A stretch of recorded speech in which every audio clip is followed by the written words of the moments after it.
In today's video, we're going to see the USA and the UK voting methods. I've never watched anything like this before.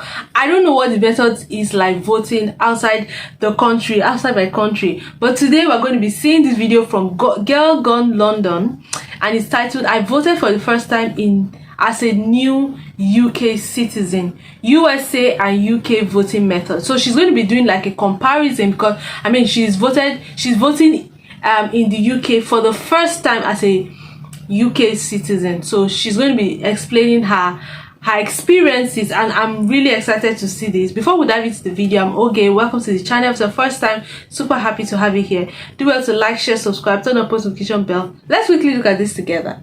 I said to him, do I get a sticker like we do in America? And he said, for what? And I said, for voting. And he said, no. And I said, why not? And he said, because you're an adult, not a 5-year-old going to the dentist. Why are Americans so weird? Hello and welcome to a very exciting video, one in which I get to vote for the first time in the UK.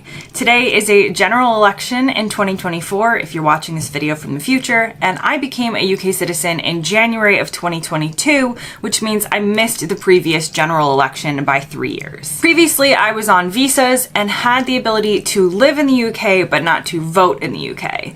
But since becoming a citizen, that entitles me to vote in the UK. I got my polling card in the mail a few weeks ago, and I am all ready for this historic moment for me. Funnily enough, today is the 4th of July, which is also American Independence Day, so there's something a little bit strange about this as well. Now, I am also an American citizen still, and I can still vote in the USA elections as well. I have voted in every American presidential election since I was old enough, which means my first vote in the US was in 2012, though that's the only time I voted in the USA in person, as in 2016 and 2020, I was living in the UK at that point, so I did vote from abroad. I have to admit that while my views are clear in US elections on who I will and have voted for, they're a little more muddy in the UK because I haven't grown up exposed to this political system and parties.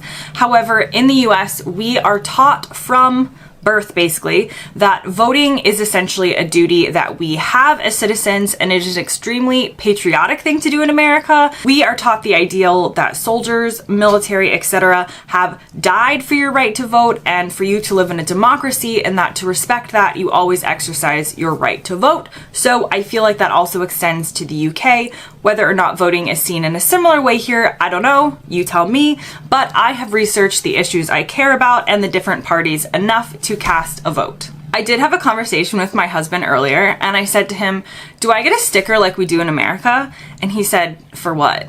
And I said, for voting. And he said, no. And I said, why not? And he said, because you're an adult, not a 5-year-old going to the dentist. Why are Americans so weird? So there's that. Apparently I will not be getting a sticker. But I am about to leave my house to go to the polling place, so I will see you when I get back. Okay, as promised, no sticker involved, but I did vote, and here are a few things I noticed. Also, on the topic of the sticker, I cracked up because I was looking this up to see if I would get a sticker in the UK, you guys, and I found this petition from 2013 that's called Hand Out I Voted Stickers at UK Election, which is signed by one person and reads, the Americans seem far too excited by their I voted stickers. We should get them too, but they should be good quality and possibly even treated as a souvenir. It may even encourage a few shallow people to vote. Anyway, voting here was using a pencil and a literal piece of paper. I know that's obvious if you're in the UK and you've lived here your whole life, but the state I voted in the last time I voted in America actually uses electronic voting systems, so I put my vote into a computer system, so that felt different to hear. According to my research, the UK does not use voting technology except in some cases to read the votes in some places, but a solid chunk of American states, not all of them and not necessarily the majority, but like a solid chunk do use electronic voting means. Of course, America has its own problem with voting methods, including the very famous incident in 2000 where Florida messed everything up with their punch card voting, and they had what were known as hanging chads, which is essentially a fragment of a piece of paper that hasn't fully detached from the voting card, so it couldn't fully be counted as a definitive vote for that person. I did have to use ID to vote in the UK, which is a newer development here, which came into place in 2022. I was used to this, however, as it is common in most places in the US to require this. I first voted in Pennsylvania, which requires first-time voters to show ID, which I was a first-time voter at the time, and Florida requires all voters to present photo ID and signature, meaning that your signature has to match that of a signature on a passport or driver's license or something similar in order to be allowed to vote. I also had a little chat with one of the polling people and learned a bit more about how those not present in the UK can still vote. In both the US and the UK, you can still vote if you're not going to be physically present on election day, but the UK has one of these options being called a proxy vote, which means that you nominate someone else to cast your vote for you on election day.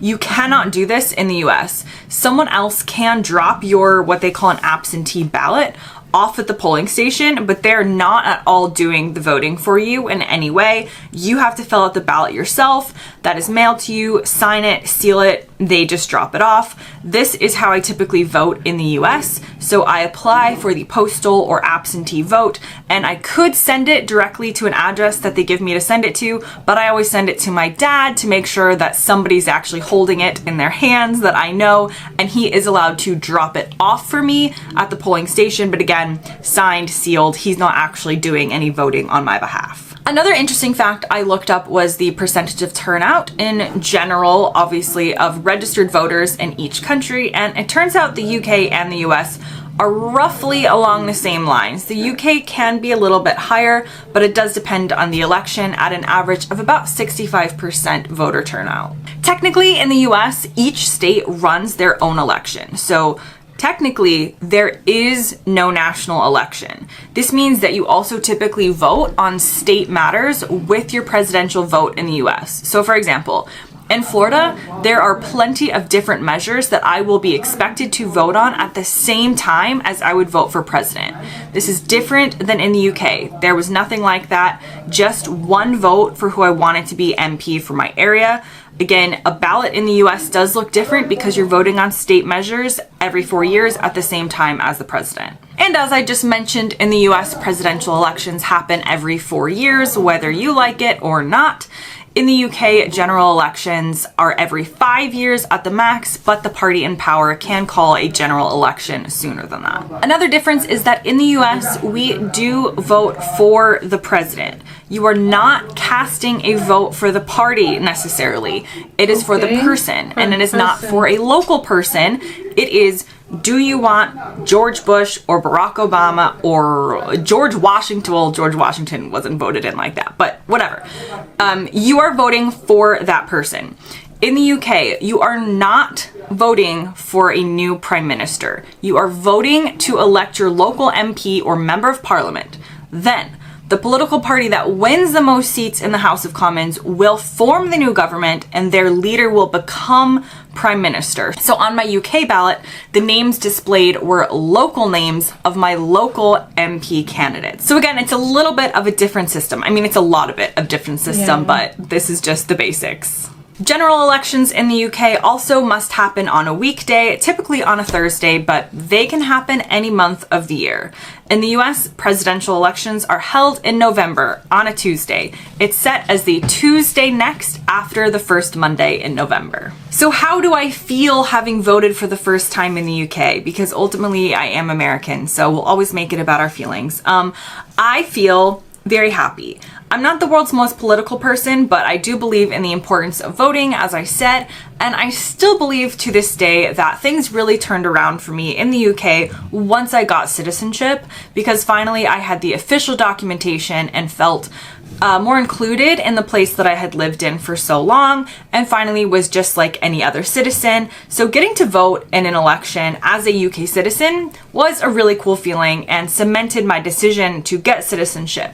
I did not have to get citizenship. I could have been on an indefinite visa, essentially potentially for the rest of my life. I could have done that, but I wouldn't have been able to participate as fully in life as I can here now. That sentence didn't make sense. You know what I mean. This brings me to the end of this video. If you're in the UK and you voted or plan on voting, comment that you have voted down below and I'll comment back, which I feel is even better than an I voted sticker. Thanks again for watching.